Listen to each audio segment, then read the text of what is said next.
Hello friends, good morning. તો આજે છે ને રિશુભાઈ પણ મારી સાથે ઉઠી ગયા અને ઉઠતા વેત છે ને કે મમ્મી મારે ધૂળથી રમવું. એટલે પોતે તો છે ને એક વાટકો લઈને એમાં ધૂળ ભરવા માંડ્યો અને પછી છે ને પોતાના પપ્પાનું ગ્લવ્સ લીધું અને પછી કે મારા ગ્લવ્સ આખું ધૂળથી ભરવું ને એમ કરતા કરતા જોઈને આટલું તો ભરી દીધું. પછી હું નાસ્તો બનાવવા રસોડામાં ગઈ તો ત્યાં પણ આવ્યો.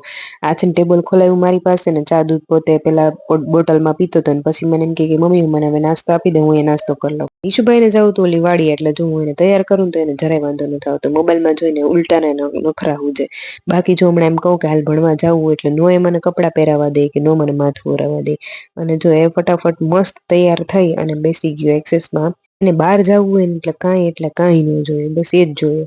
અને અહીંયા છે ને આખું ધૂળ ધાણી કરી નાખ્યું હતું. આજે રેતીથી રમતો હતો ને એટલે મેં વાયરું ને તોય પાછું એને ધૂળ વાળું કરી નાખ્યું. તો બસ એ ગયો એટલે મેં ફટાફટથી વારી નાખ્યું. અને પછી આજે અમારે બનાવવા હતા ભજીયા. તો હું આવી છે ને લીંબુ ગોતવા માટે, પણ આમાં ક્યાં એટલે ક્યાંય એક પાકું લીંબુ મને મળ્યું નહીં. બધા હતા લીલા ને કાચા. મને તો આમાં છે ને લીંબુ ન મળ્યું, પણ આપણે જરૂરથી મળશું આવતા વ્લોગમાં. Thank you so much for watching. Please like, share and subscribe.